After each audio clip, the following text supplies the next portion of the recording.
Hello, नमस्कार. मी छाया. आपल्या सर्वांचं आपल्या आणखीन एका नवीन व्हिडिओमध्ये अगदी मनापासून स्वागत करते.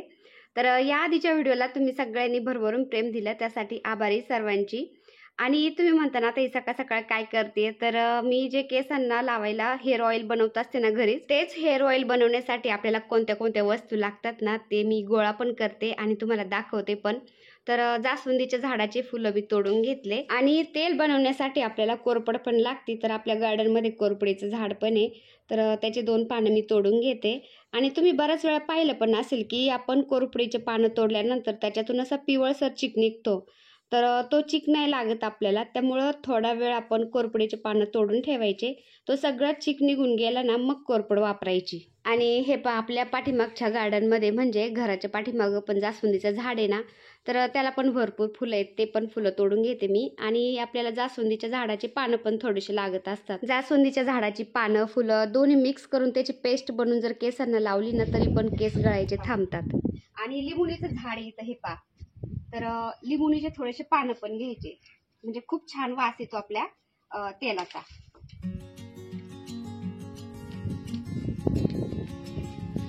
तर हे कडुलिंबाचं झाड नाही बरं का, नाही तर म्हणतात कडुलिंबाचं झाड आहे, जे आपण लिंबू खातो ना, तर त्याचे झाडाचे पानं आहेत. हे जास्त नाही लागत आपल्याला, 5-6च लागतात. आणि कडुलिंबाची पानं पण लागतात आपल्याला, तर ते पण आपण नंतर घेणार आहेत. आपल्या दारासमोरच त्याचं झाड छोटंसं आलेलं आहे. आणि पेरूच्या झाडाचे पानं पण 4-5 घ्यायचेत आपल्याला. तर पेरूच्या झाडाच्या पानामध्ये व्हिटॅमिन सी असतं. कढीपत्त्याची पानं, जास्वंदीची पानं, कडुलिंबाची पानं असं हे गोळा करायचंय. आणि तुळशीचे पानं पण घ्यायचेत बरं का. तर तुळशीचे पानं पण घेते मी.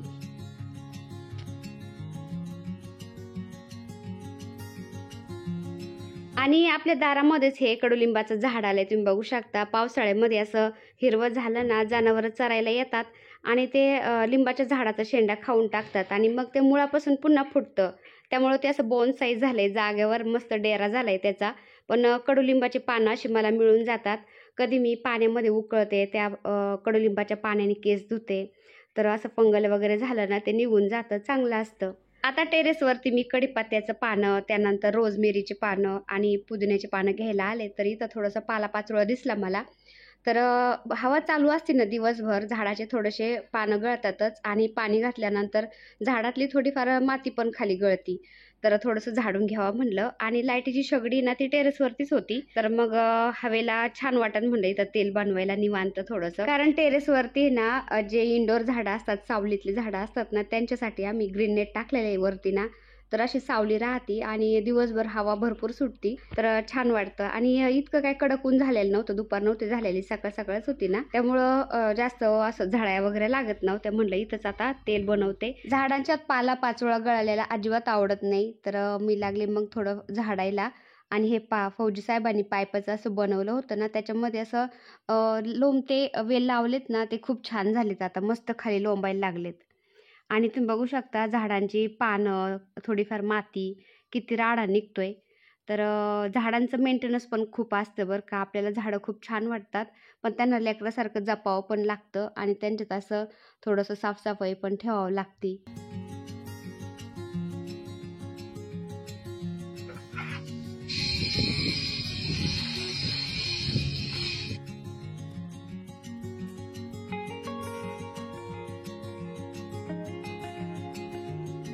तर सकाळ-सकाळ हे पहा किती कडक ऊन पडतंय. खूप ऊन लागतंय सध्या. त्यामुळं झाडांची खूप काळजी घ्यावी लागते. आता एवढ्या उन्हात झाडं ठेवलेले आहेत ना हे, तर हे उन्हातले झाडं येतं. आणि जे इनडोअर झाडं आहेत ना, म्हणजे सावलीत ठेवायचे, ते ग्रीन नेट खाली ठेवलेले आहेत आपण. त्यामुळं छान झाडं राहतात. फुलाच्या झाडांना आहे ना, शक्यतो ऊनच लागतं, पण त्यांना टाईम टू टाईम पाणी पण द्यावं लागतं, तेव्हा ते व्यवस्थित राहतात. तर तेलामध्ये गुलाबाचे फुलं पण टाकायचेत ना, त्यामुळं मी हे गुलाबाचे फुलं पण आता कट करून घेते.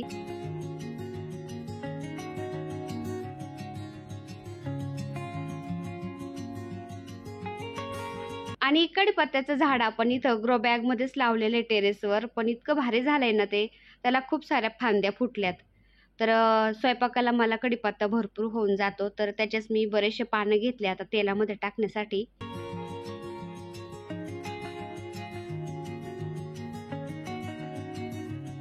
आणि ह्या छोट्याशा ट्रेमध्ये मी पुदिना लावलेला आहे ना, तर पुदिना पण खूप छान झालाय. तर थोडासा पुदिना पण घेते तेलात टाकण्यासाठी. इतका छान वास येतो ना पुदिन्याचा, कढीपत्त्याचा. कढीपत्ता पण आपला गावरानच आहे. आणि झाडं तर खूप छान झालेत आता. आणि हा सीझन आहे ना, मार्च, एप्रिल, मे, जूनपर्यंत हे चिनी गुलाब इतकं भारी येतं ना, तर त्याला आता फुलं यायला लागली, तुम्ही बघू शकता. आणि त्याच्या फांद्या किती मोठाल्या झाल्यात, किती फुटलंय. चिनी गुलाबचा सीझन आहे बरं का आता. तर आपल्या घराच्या समोरच एक घराचं काम चालू आहे ना, तर असं खूप आवाज येत असतो, त्यामुळे मी शक्यतो इतक्यात ओव्हर व्हॉइस करत असते.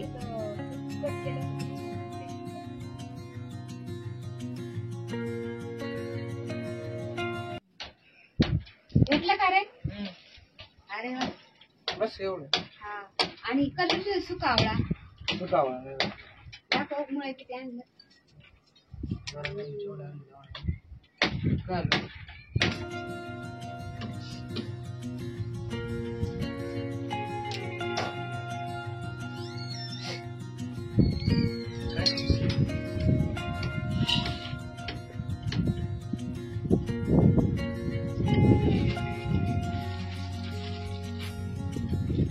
हे पा खूप सारे फुलं मी काढून ठेवले होते, कालचे पण आहेत आणि आजचे पण आहेत.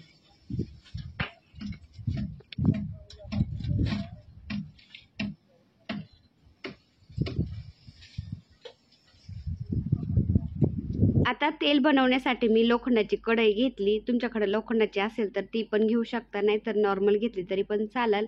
पण लोखंडाची असली ना, त्याच्यामधलं लोह पण आपल्या तेलात उतरतं आणि केसांसाठी तर लोह तर चांगलंच असतं. आता लोखंडाच्या कढईमध्ये मी अर्धा किलो खोबऱ्याची तेलाची बाटली ओतली आणि पहिलं अर्धी बाटली होती माझ्याकडं उरलेली, तर असं पाऊण किलो म्हणजे 3 पावशर तेल झालं खोबऱ्याचं. तर एवढंच तेल बनवणार आहे मी, कारण मी एकटीच लावत असते, मुलं कधी मध्ये लावतात फक्त तेल हे.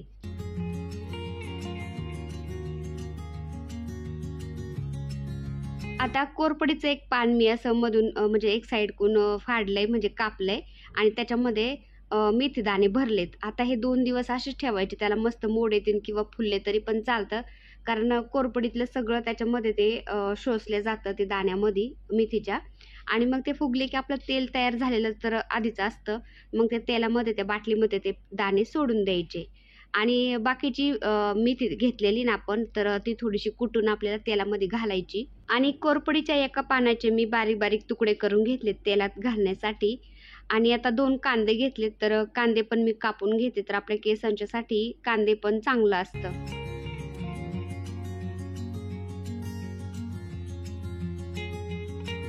तर हे 5 शेगडीवर मी तेल तापाय ठेवलं होतं लोखंडाच्या कढईमध्ये, तर मस्त तापलंय ते. त्याच्यामध्ये आता कापलेला कांदा घालते मी सगळ्यात आधी, आणि कांदा घातला की मग कोरपड घालते, आणि मग बाकीचं जे आपण घेतलेलं आहे सगळं ते कसं कसं घालते तुम्हाला दाखवते आता.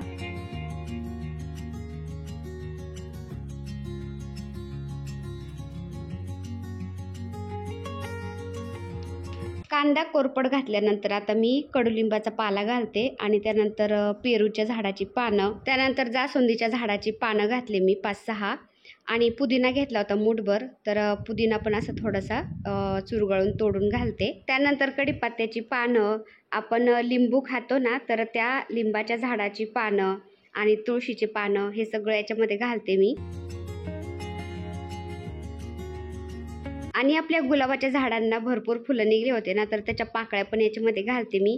तर कोणी कोणी तर गुलाब जेल पण घालतं, पण ते खूप तडतड वाजतं, त्यामुळं मी असं गुलाबाचे फुलं चुरगळून घालते. आणि 2-3 चमचे आपण मेथी घेतलेली ना, तर अख्खाली नाही घालायची आपल्याला. अख्खाली जर घातली तर त्याचा अर्क तेलामध्ये उतरत नाही, त्याच्यामुळे मिक्सरच्या भांड्याला थोडीशी अशी आबडधोबड वाटून घेतलेली घालायची. आणि त्यानंतर मी 10-15 लवंगा घेतल्यात, तर लवंगा पण अख्खाल्या नाही घालायच्या आपल्याला, थोड्याशा अशा ठेचून घ्यायच्या खलबत्त्यामध्ये आणि मग त्या घालायच्या. आणि 1 चमचाभर चहापत्ती पण घेतली मी इथं, तर ती पण घातली. आणि जास्वंदीचे भरपूर फुलं येतं 2 दिवसाचे साचलेले, ते पण घालते. आणि सागरनी कुठून तरी त्याला सांगितलं होतं, तुला जिथं वड मिळेल ना तर तिथून अशा पारुंब्या आण थोड्याशा वडाच्या. तर त्यांनी आणल्या होत्या पारुंब्या वडाच्या ना, तर त्या पण घातल्या मी याच्यामध्ये. आणि एकदम हळूहळू त्याला मी उलटं पालटं करून घेते, म्हणजे सगळ्या साईडकडून व्यवस्थित ते शिजल्या जाईल तेलामध्ये.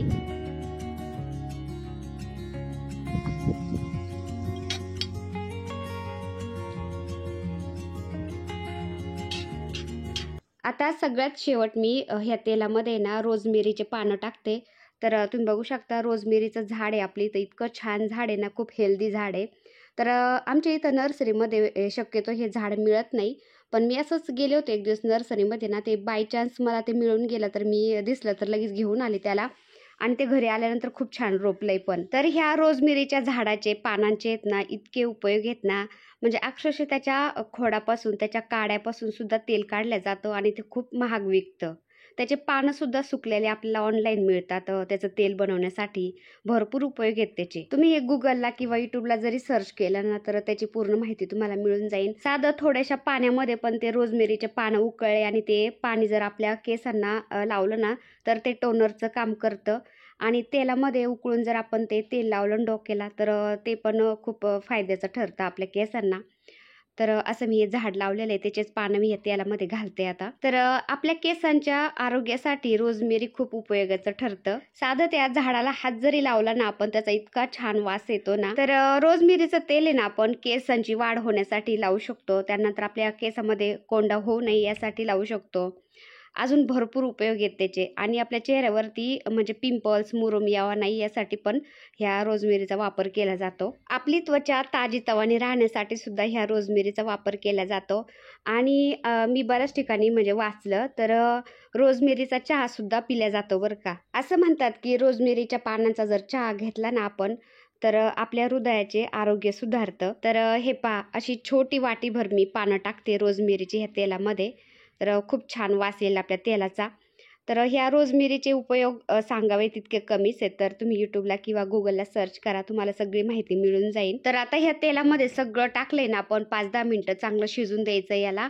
आणि त्यानंतर झाकण ठेवून द्यायचं आणि दुसऱ्या दिवशी गाळून घ्यायचं. याला लगेच नाही गाळून घ्यायचं. दुसऱ्या दिवशी पुन्हा याला थोडंसं गरम करायचं आणि चाळणीने किंवा एखाद्या कपड्याने गाळून घ्यायचं, नाही एखाद्या बाटलीमध्ये किंवा बरणीमध्ये भरून ठेवायचं काचेच्या. आणि ते तर मी पुढं तुम्हाला दाखवतेच आता. तर हे पहा, असं झाकून ठेवून दिलंय मी आता. आणि दुसऱ्या दिवशी सकाळचं दाखवते मी तुम्हाला आता हे. तर सगळं थंड झालं होतं आणि त्याला मी आता गॅसवरती ठेवून थोडं गरम करते, म्हणजे ते पानं फुलं सगळं आहे ना त्याच्यामध्ये तेल सगळं निघून येईन बाहेर. आणि एका चाळणीवर कपडा टाकते मी आणि याला गाळून घेते, म्हणजे सगळं ते तेल निघलं जाईल. आणि हे पहा, छोटं पातेलं घेतलं मी, त्याच्यावरती पुरणाची चाळण ठेवली आणि त्याच्यावरती कपडा टाकलाय, असा स्वच्छ कपडा घ्यायचा. आणि हे थोडंसं गरम झालंय ना आता, तर हे सगळं आता त्या कपड्यावरती टाकून घ्यायचं, म्हणजे सगळं तेल आपलं व्यवस्थित खाली निचरलं जाईल, अजिबात वायाला जाणार नाही. आणि आपलं तेल आपण जेवढं टाकलं ना त्याच्यामध्ये, त्याच्यापेक्षा थोडंसं कमी निघतं बरं का, कारण ते पाना फुलांच्यात थोडंफार जातं किंवा ते गरम होऊन थोडंफार कमी होतं. आणि आपल्या तेलाचा कलर कसा बदललाय तुम्ही बघू शकता, किती छान कलर झालाय.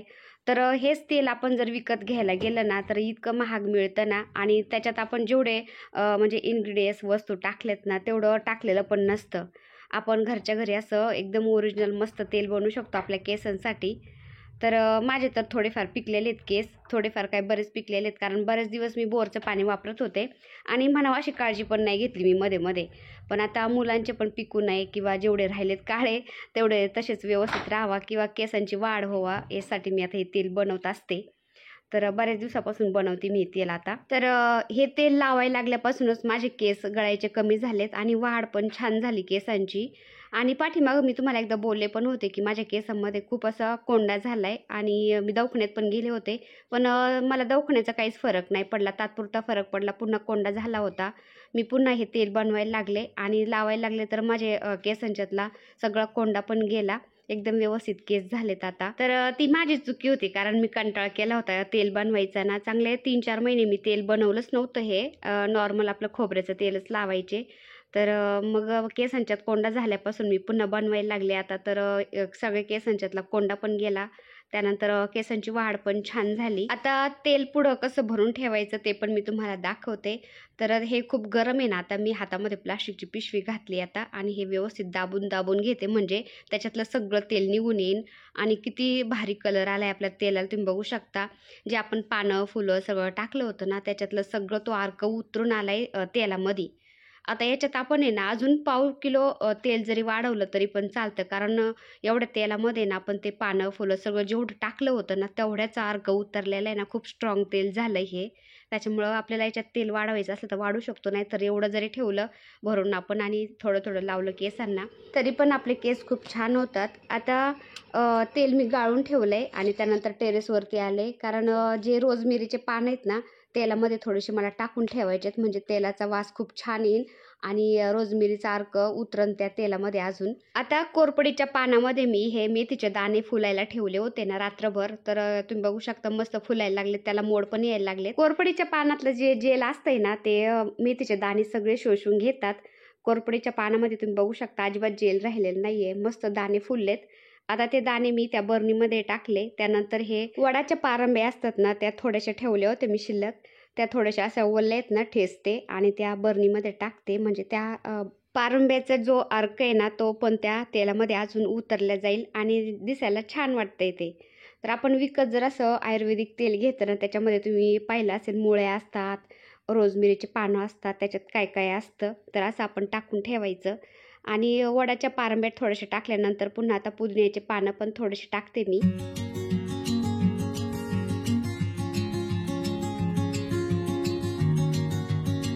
आणि त्यानंतर आपण रोजमेरीचं पान आणलं होतं ना, म्हणजे एक फांदी आणली होती तोडून, तर ती अख्खी टाकली त्याच्यामध्ये तरी पण चालतं, किंवा असे जे पानं असतात ना ते याच्यामध्ये असं वरबडून टाकले तरी पण चालतंय, किंवा ऑनलाईन पण रोजमेरीचे पानं मिळतात बरं का, तर ते पण वापरले तरी पण चालतात. तर रोजमेरीचे पानं टाकली मी त्याच्यामध्ये आणि त्याची काडी होती ना तर ती पण त्याच्यामध्ये टाकली मी बरणीमध्ये. आता तेल आपण गाळून घेतलं होतं ना ते थोडं थोडं कोमट आहे, तर तेच त्याच्यामध्ये मी ओतते आता बरणीमध्ये. तर सगळा रोजमेरीच्या पानांचा, त्यानंतर आपल्या पुदिन्याच्या पानांचा सगळ्याचा अर्क त्या तेलामध्ये अजून उतरला जाईल, दिसायला पण छान वाटते. आणि रोजमेरीच्या पानामुळं आणि पुदिन्याच्या पानामुळं आपल्या तेलाचा इतका छान वास येतो ना, बाकी त्याच्यात काहीच टाकायची गरज नाही. तर चला आजचा छोटासा व्हिडिओ मी इथं सेंड करते. व्हिडिओ आवडला असेल तर एक लाईक करा, चॅनलवर नवीन असाल तर प्लीज आपल्या चॅनलला सबस्क्राईब पण करा. चला तर भेटूया पुन्हा अशाच एका छानशा व्हिडिओबरोबर. तोपर्यंत बाय. व्हिडिओ बघितल्याबद्दल खूप खूप धन्यवाद सर्वांचे. सर्वांना श्री स्वामी समर्थ.